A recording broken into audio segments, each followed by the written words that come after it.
فوقه واستبشر بعز قوم ترفع الهامة، لا كبرة المعضلة والدود ملحوقة، ما ظن تكبر عليه وتبرد عظامه، من شجرة طيبها ثابت عروقه، الود مرزوق تاج العز وعلامه. الهاجس اليوم ذهب وناضت بروقه، واستبشر بعز قوم ترفع الهامة، في ظل دين يشرفنا بمنطوقه. بسم الله الرحمن الرحيم. الحمد لله الولي الحميد، المتفضل على عباده بالنعم والخيرات، وإن شكروه يشكرهم ويزيد. سبحانه ربي يبدئ ويعيد، جل وعلا من يستحق التهليل والتكبير والتحميد، له الحمد والشكر والفضل والتمجيد، والصلاة والسلام على نبينا المصطفى الحبيب المجتبى، لا ينطق عن الهوى إن هو إلا وحي يوحى، صلى الله عليه وعلى آله وصحبه ومن اقتفى. أما بعد، اليوم يوم مبتهج بحضوركم، وازداد المكان نورا بقدومكم، وأثلجتم صدورنا بوجودكم، فحي هلا بكم وبمقدمكم. ونقول لكم حضور الحفل الكريم، حللتم أهلا ووطأتم سهلا، فحياكم الله وبياكم، وأنار على درب الخير خطانا وخطاكم. ومرحبا بكم ترحيبا تليق بكم باسم الشيخ موسم بن خاتم بن مسفر المرزوقي بمناسبة زواج ابنه مسفر، ونقول له كما قال النبي صلى الله عليه وسلم: بارك الله لكما وبارك عليكما وجمع بينكما في خير. ونسأل الله أن يرزقك بالذرية الصالحة البارة. أيها الحفل الكريم، نستفتح حفلنا المبارك بآيات عطرة من الذكر الحكيم، يتلوها على مسامعكم الشبل راكان بن مسفر المرزوقي، فليتفضل.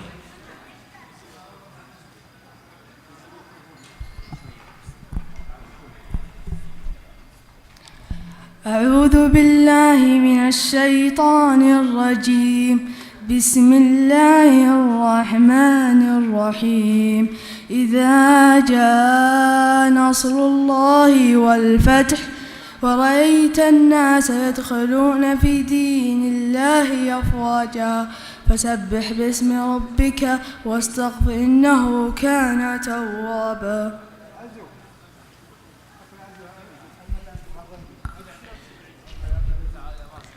أيها الحفل الكريم، الآن كلمة أهل الحفل يلقيها نيابة عنهم خالد بن مطلق المرزوقي، فليتفضل مشكورا.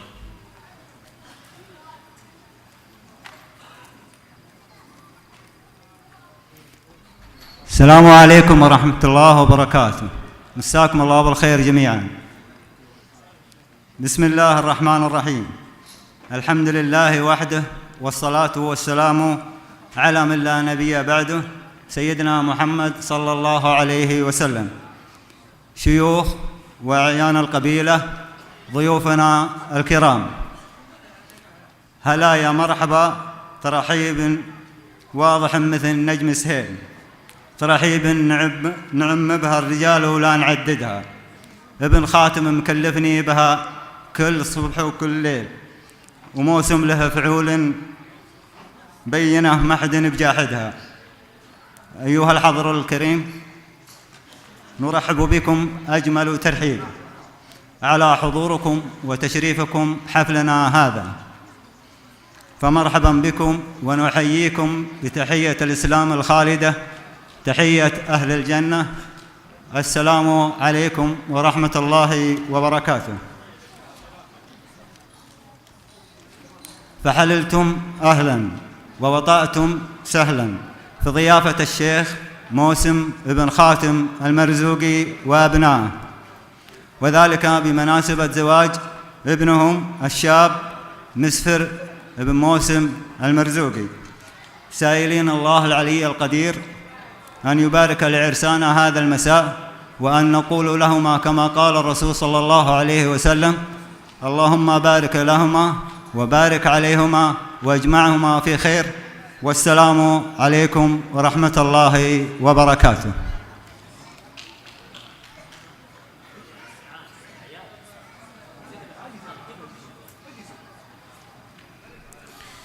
أيها الحفل الكريم، يقول النبي صلى الله عليه وسلم: ما اجتمع قوم يذكرون الله إلا حفتهم الملائكة وتنزلت عليهم السكينة وذكرهم الله في من عنده. الآن كلمة وعظية لسعادة المهندس ثامر بن عايض المرزوقي، فرحبوا به إلى المنصة.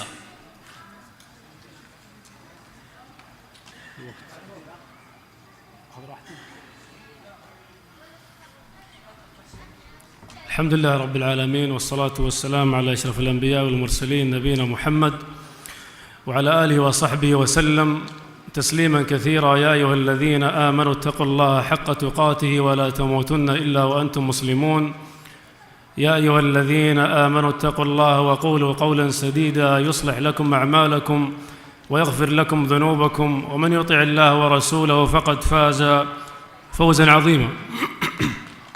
أولا نرحب بالضيوف الأكارم ونرحب بأهل المحل ونقول لهم حياكم الله، ونبارك للعريس ونقول بارك الله لك وجمع بينكما في خير إن شاء الله. أيها الأحبة، المواضيع كثيرة، ولكن أنا اخترت موضوع وأريد أن أختصر في كلامي، وهذا الموضوع حساس جدا، وأنا أقصد به نفسي أولا وأعني به كل من يسمعني الآن، وأسأل الله سبحانه وتعالى أن يبارك لنا ولكم. هذا الموضوع أيها الأحبة هو ثمن لدخول الجنة، كما أن الله عز وجل جعل لدخول الجنة باب الصلاة وباب بر الوالدين وباب الصدقات، فإن هناك باب يغفل عنه كثير من الناس، ألا وهو باب سلامة الصدر. سلامة الصدور أيها الأحبة هذا موضوع حساس، ومن سلم صدره فوالله يا إخواني أنه دخل الجنة في الحياة الدنيا قبل أن يدخلها في الآخرة.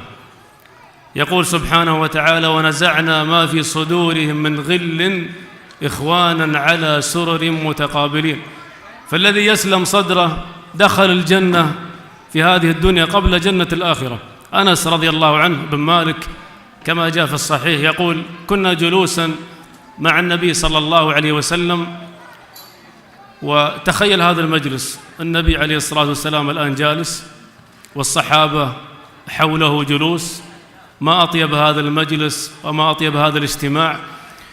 فقال عليه الصلاة والسلام: الآن يخرج عليكم رجل من أهل الجنة. يقول أنس: فخرج رجل تنطف لحيته من الوضوء، ووضع أجلكم الله الحذاء تحت الإبطين، يعني منظر لإنسان عادي جدا، حتى أنه ليس من كبار الصحابة. فدخل وجلس. اليوم الثاني نفس الشيء، قال عليه الصلاة والسلام: يدخل عليكم رجل من أهل الجنة، ونفس المشهد.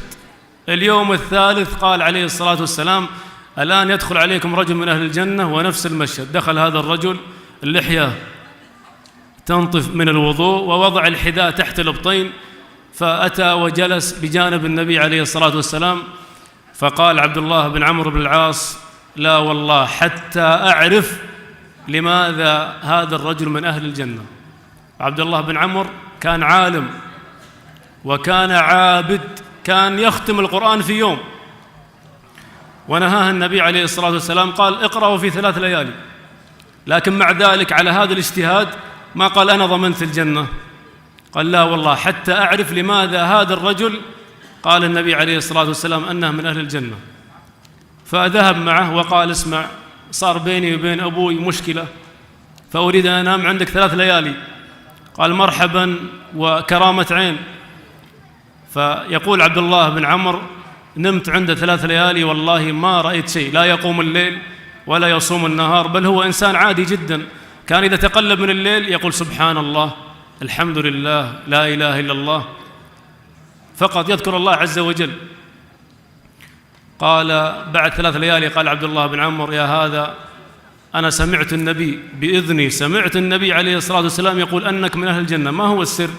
قال: والله ما هو إلا ما رأيت، أنا يعني ما أتزين لك ولا أتجمل، هذا الذي رأيته، هذه حياتي. فقال له عليه الصلاة والسلام، فقال هذا الرجل لما ذهب عبد الله بن عمرو قال: اسمع، ولكني لا أحمل في صدري غل ولا حسد على أحد. قال عبد الله بن عمرو: هذه التي بلغت بك وهي التي لا نطيق. كيف في صدورنا يا أخواني على بعض الناس، سامحوني، فاتح دفتر حسابات مع الناس، حاقد على هذا وزعلان من الثاني، وأنت الثالث حسبي الله عليك، وأنت الرابع الله يجعلها في وجهك، وأنت الخامس الله يجعلها في عيالك. ليش هذا التقاطع؟ وليش هذا التلاعن بالقلوب؟ الأجساد قريبة لكن القلوب تلعن بعضها بعضا. لماذا يا إخواني؟ الشافعي رحمه الله أتاه رجل من طلابه من تلاميذه، والشافعي عالم جليل صاحب مذهب، يعني يتبع الشافعي أكثر من 1,000,000 شخص. فأتاه أحد التلاميذ صغير في السن، وكان الشافعي مريض، فقال هذا التلميذ بنية حسنة، قال: يا إمام، قوى الله ضعفك. فقال الشافعي: لا، إذا قوى الله ضعفي هلكت، لأن في اللغة العربية الكلام هذا ما هو مستقيم، يعني ضعفي هذا يزداد فأموت. فقال هذا التلميذ: والله ما قصدت هذا الشيء، أنا أقصد أن الله يشافيك ويعافيك فقط. فقال الشافعي، واسمعوا يا أخواني لهذا الكلام، قال الشافعي: أنت يا فلان لو سببتني صراحا علمت أنك لم تقصد، يعني لو سبيتني في وجهي أعرف أنك ما تقصد هذا الكلام. بعض الناس يقطع أخوه عشان رسالة واتساب، ولا عشان عطاه كلمة يستطيع أن يحملها محمل طيب. والله يا أخواني، عندي في مسجدي الذي أصلي فيه عندي 2 من الجيران بينهم مشكلة. تعرفون لماذا؟ والله لو أقول لكم تضحكون. الأول أخذ الله يكرمكم الزبالة وحطها عند بيت الثاني، والثاني زعل وأخذ الزبالة ورماها عند بيت الأول، وجلسوا 2 ما أحد يكلم الثاني عشان زبالة. رجال كبار، شيخ كبير له ذنوب قد تعجز عن حملها المطايا، قد بيضت شعره الليالي وسودت قلبه الخطايا. فالشافعي رحمه الله قال لهذا التلميذ، وقال أبيات للتلميذ وللزمن، قال: لما عفوت ولم أحقد على أحد أرحت نفسي من هم العداوات، إني أحيي عدوي عند رؤيته ليدفع الشر عني بالتحيات، وأظهر البشرى لإنسان أبغضه كما أن قد حشى قلبي موداتي. الناس داء ودواء الناس قربهم، وفي جفاهم قطع للمودات. اسمع للبيت الأخير هذا، قال: فجامل الناس ما استطعت واجمل وكن أصم أبكم أعمى ذا تقياتي. يعني تستطيع تمشيها مشيها، لا تدقق على كل شيء، لأن اللي يدقق على كل شيء هو أول واحد يتعب. والله عز وجل قال في محكم كتابه، قال: فهل عسيتم إن توليتم أن تفسدوا في الأرض وتقطعوا أرحامكم أولئك الذين لعنهم الله فأصمهم وأعمى أبصارهم. وقال سبحانه: يا أيها الناس، يا أيها الذين آمنوا لا يسخر قوم من قوم عسى أن يكونوا خيرا منهم، ولا نساء من نساء عسى أن يكن خيرا منهن، ولا تلمزوا أنفسكم ولا تنابزوا بالألقاب، بئس الاسم الفسوق بعد الإيمان، ومن لم يتب فأولئك هم الظالمون. يا أيها الذين آمنوا اجتنبوا كثيرا من الظن إن بعض الظن إثم، ولا تجسسوا ولا يغتب بعضكم بعضا ولا يغتب بعضكم بعضا، أيحب أحدكم أن يأكل لحم أخيه ميتا فكرهتموه، واتقوا الله إن الله تواب رحيم. يا أيها الناس إنا خلقناكم من ذكر وأنثى وجعلناكم شعوبا وقبائل لتعارفوا إن أكرمكم عند الله أتقاكم. ما قال أغناكم أو أشرفكم، إن أكرمكم عند الله أتقاكم إن الله عليم خبير. أسأل الله سبحانه وتعالى أن يؤلف بين قلوبنا ونجعلنا هداة مهتدين. وسامحوني إن طلت واعذروني إن قصرت، فما أردت الإصلاح إلا ما استطعت، وما توفيقي إلا بالله، عليه توكلت وإليه أنيب. وصلى الله وسلم على نبينا محمد وعلى آله وصحبه وسلم. شكر الله لفضيلة الشيخ وسعادة المهندس ثامر بن عايض المرزوقي على هذه الكلمات، وجعل ما قال في ميزان حسناته. أيها الحفل الكريم، الشعر ديوان العرب ومنبع الأدب، له حضوره المتميز في المناسبات، وكيف لا يحضر الشعر معنا في هذا المساء ونحن في احتفال الشيخ موسم بن خاتم بن مسفر المرزوقي. نبدأ أمسيتنا في هذا المساء بالشاعر أشعيان بن شعوان المرزوقي، فليتفضل مشكورا.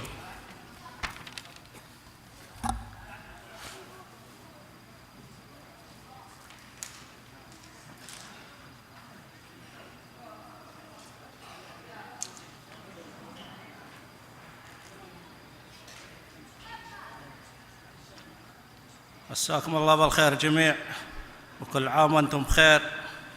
عندنا مشاركة بسيطة يا خوال، واعذرونا كان حصل قصور فيها.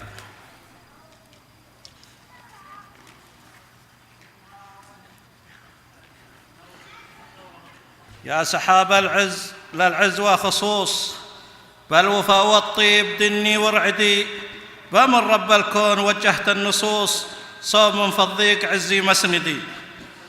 من هجوس ما تغنت في الملوس، ولا تباهت بالمدايح في ردي، للخوالى عوم في الغبة وغوص، ومن ثمين الدر مدي وجهدي. في إحلال كاس بالجزلة قنوس، كل شغموم عليها بيعدي، البني خاتم وفينا نقوس، صيتهم بين الثريا والجدي. مرحبا ترحيب للحمى رصوص، وللوافي نور تابعت الهدي، من الوفا والود تطريز الفصوص، من هجوس كفها دايم ندي، عدها قبل المحالة والمحوس، سلسبيل الكبد حلو قرهدي. باسم موسم يوم هقوات الخروص، كل عليا معتليها ويحدي، الجزيلة عن يمينه ما تفوص، والرخامة للهلامة مرقدي. القوافي هيض والدنيا رقوص، عطروها من مآذن مسجدي، ليلة ما جالها هافي هنوص، السيوف الحدب وشبحة مجندي، في زفاف اللي على الطالة قحوص، لا توانى اللاش يلحق مفردي، مع طلوع سهيل للعليا قحوص، مع طريق العود مسفر مقتدي. يا كريم أحيا من الطين الغفوص، خلق تسجد له خشوع وتعبدي، عد ما تنبت قلوب النخل خوص، متعي الله حياة تسعدي. سلامتكم.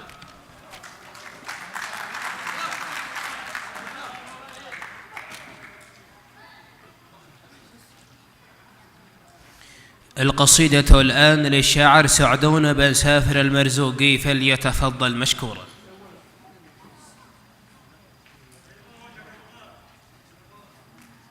السلام عليكم ورحمة الله وبركاته. الله يحيي الجميع، يا مرحبا ومسهلا. أقول الهاجس اليوم هاض وناضت بروقه، واستبشر بعز قوم ترفع الهامه، في ظل دين يشرفنا من منطوقه، واخوان نوره بعزه ترفع اعلامه. يا مرحبا والدلال الصفر مسيوقه، والعود الازرق ما نحسب وزنه جرامه، عند ابن عم له الطالات معشوقه، يفرق بها السوم والعربان سوامه، مزن غشى الارض بين تلي حقوقه، يسعد من هو على يمناه وحزامه، رعى الكرم والوفا والطيف في سوقه، والناقصه يمها ما تدرج أقدامه، حر شلع بالمراجل واطلق سبوقه، دايم على العز والنماس درهامه، من راس عود له الجزلات مفروقه، موسم لبسها مثل لبسه الهندامه، يشهد له الفعل يوم انذاد عنوقه، بمصومع يورده والقوم حوامه، لا تبرة المعضلة والذود ملحوقه، ما ظن تكبر عليه وتبرد عظامه، شيخ الفعل والمراجل ما بها بوقه، فعل على الطيب جود مسكته اخطامه، يكسب من الطيب ويغني بطاروقه، يحرص على ضايفه ويقوم لكرامه، فيها التقى والنقى والعز وعذوقه، من لاذبه بالمواقف ما حد نظامه، من راس خاتم كريم الجاه بحقوقه، باسط يمينه على المحتاج قدامه، ورث له الطيب مسفر زانت وفوقه، فعل يطير اعماس الخصم وعرامه، فعل بشلف وحدب مالها طوقه، هلا معلي على الشدات عزامه، فعل بشلف وحدب مالها طوقه، هلا معلي على الشدات عزامه، يقسم ويفرق ويارد والعدو عوقه، ما يوفي حقوقها القرطاس واقلامه، من شجرة طيبها ثابت عروقه، هلاد مرزوق تاج العز واعلامه، هذا كلام الصحيح وجاك منطوقه، من يجهله ما طلبنا بصمة ابهامه، وسلامتكم والمعذرة على القصور.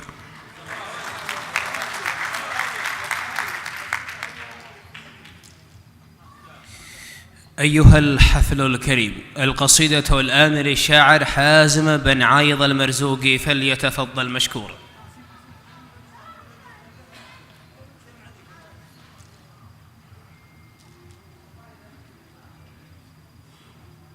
السلام عليكم ورحمة الله وبركاته، مساء الخير جميع، ويا مرحبا يا مرحبا في محل الجميع.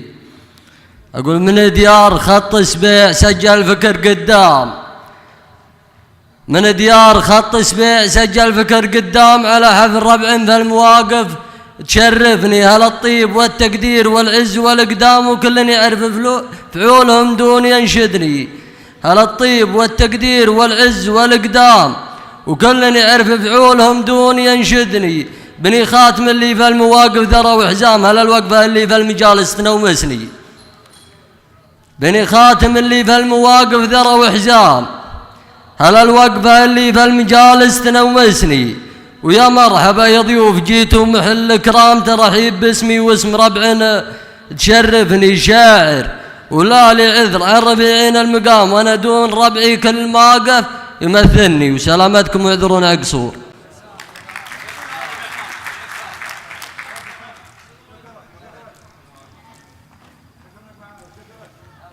أيها الحضور الكريم، القصيدة الآن للشاعر سعد بن فهيد المرزوقي، فرحبوا به إلى المنصة.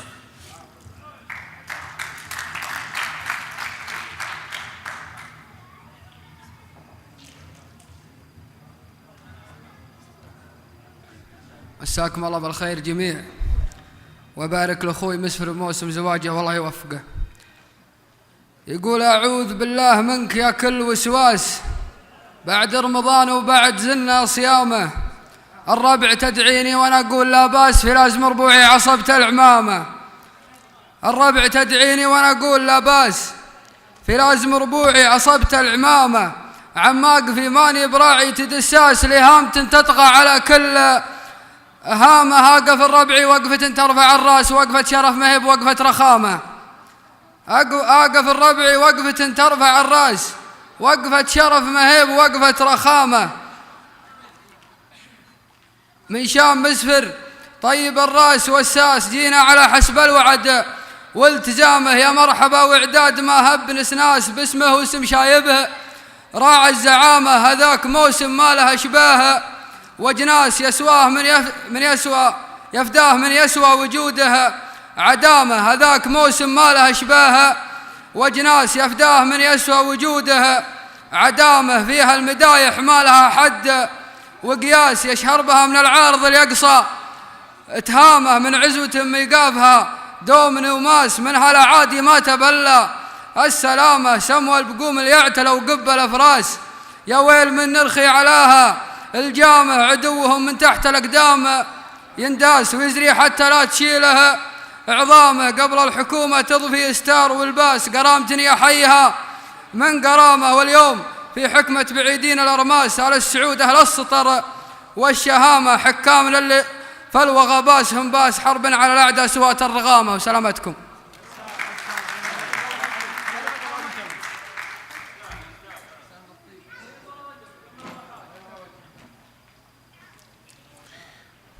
أيها الحفل الكريم، القصيدة الآن للشاعر نواف بن سعد بن سافر المرزوقي، فليتفضل مشكورا.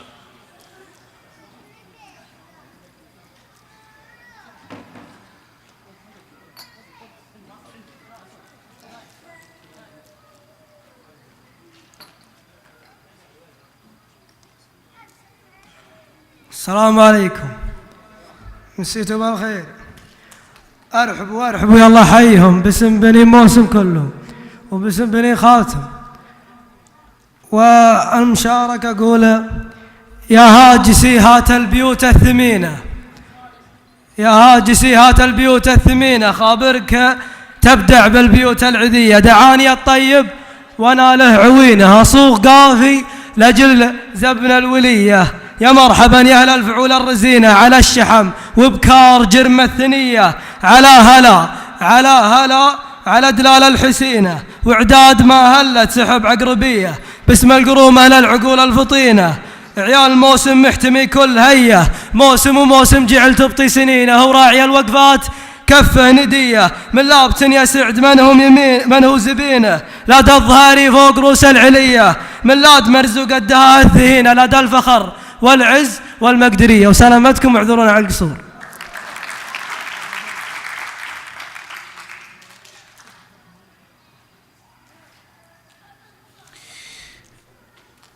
ختاما أيها الحفل الكريم، من لا يشكر الناس لا يشكر الله.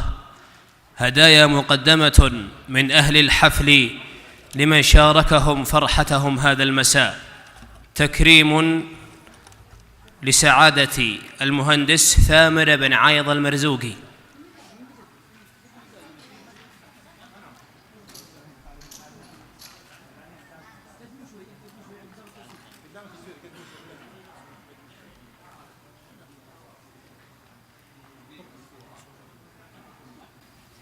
الأستاذ خالد بن مطلق المرزوقي.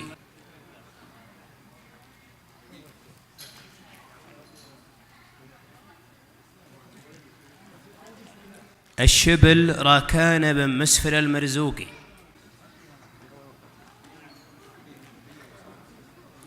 الشاعر شعيان بن شعوان المرزوقي.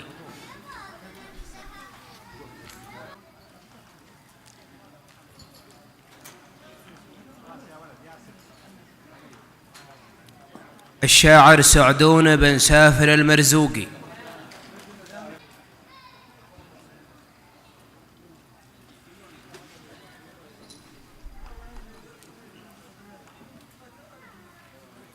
الشاعر حازم بن عايض المرزوقي.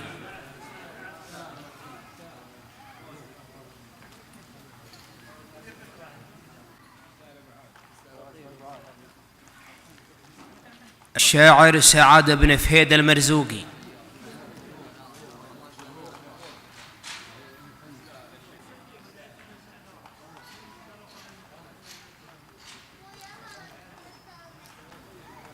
الشاعر نواف بن سعد بن سافر المرزوقي.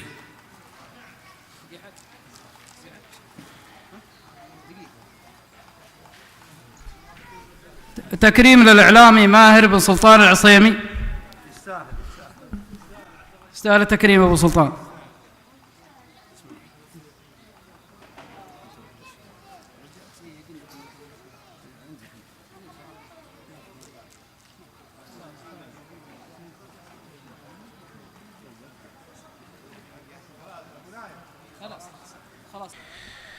ختاما أيها الحفل الكريم، لا يسعنا إلا أن نتقدم بالشكر الجزيل لأهل الحفل على حسن الاستقبال وكرم الضيافة. تحية لكم، عاد عيدكم وكل عام وأنتم بخير، هذا ماهر العصيمي يحييكم، والسلام عليكم ورحمة الله وبركاته.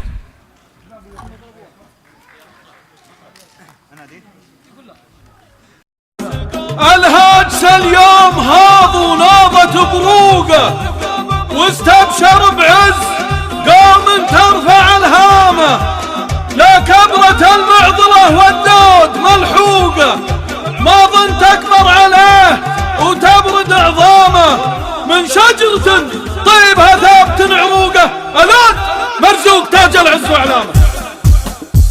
الهاجس اليوم ذهب وناضت بروقه، واستبشر بعز قوم ترفع الهامه، في ظل دين يشرفنا بمنطوقه، واخوان نوره بعزه ترفع اعلامه، يا مرحبا والدلال الصبر مسيوقه، والعود الازرق ما نحسب وزنه جرامه، والعود الازرق ما نحسب وزنه جرامه، عند ابن عم له الطلات معشوقه، يفرق به السوم والعربان سوام، مزنان غشى الارض بين كل يحقوقه، يا سعد من هو على يمناه وحسام، ضاع الكرم والوفا والطيب في سوقه، والناقصه يمها ما تدرج اقدامه، والناقصه يمها ما تدرج اقدامه، حران شلع بالمراجل واطلق سفوقه، نعيم على العز والنماس درهامه، بالراس عدل له الجزلات مبروقه، وسام لبسها مثل لبس الهندامه، ينشد للفعل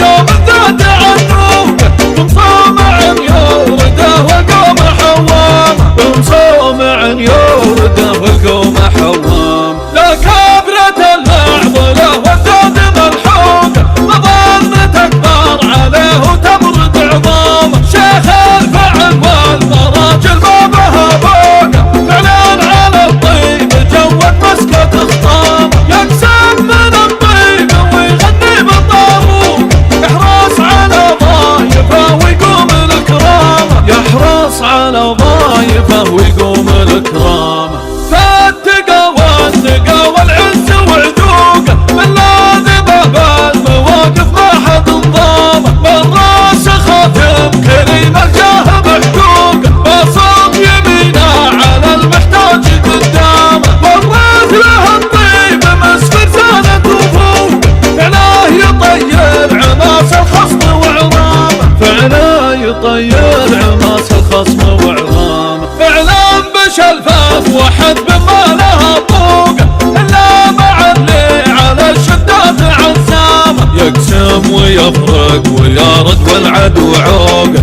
ما يوفي حقوقه القرطاس واقلامه، من شجرة طيبها ثبت عروقه، الاد مرزوقه تاج العز وعلامه، هذا كلام صحيح وجاز منطوقه، من يجهله ما طلبنا بصمة بهامه، من يجهله ما طلبنا بصمة بهامه، الهاجس اليوم ذهب وناضت بروقه، واستبشر بعز قوم ترفع الهامه، في ظل دين يشرفنا بمنطوقه، واخوان نوره بعزه ترفع اعلامه، يا مرحبا والدلال الصبر مسيوقه، والعود الازرق ما نحسب وزنه جرامه، والعود الازرق ما نحسب وزنه جرامه، عند ابن عم له الطلات معشوقه، يفرق به السوم والعربان سوام،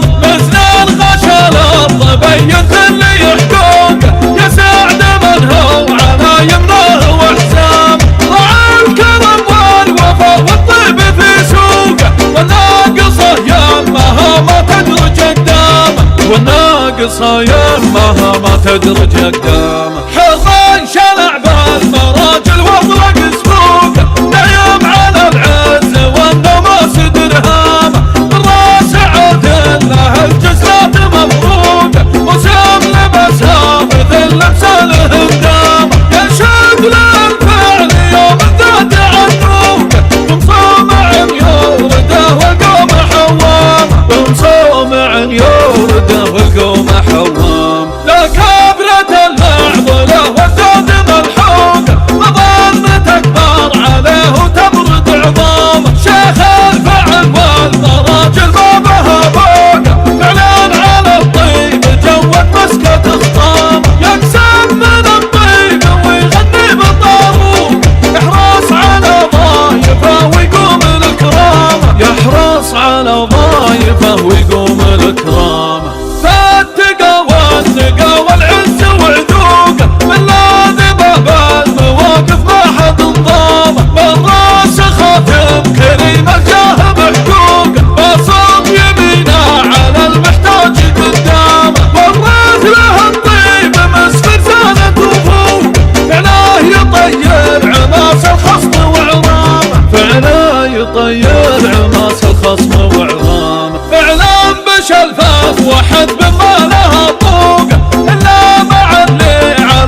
والعدو عوقه ما يوفي حقوقه القرطاس واقلامه من شجرة طيبة ثبت عروقه الاد مرزوقه ذاك العز واعلامه هذا كلام الصحيح وجاك منطوقه من يجهله ما طلبنا بصمة ابهامه من يجهله ما طلبنا بصمة ابهامه.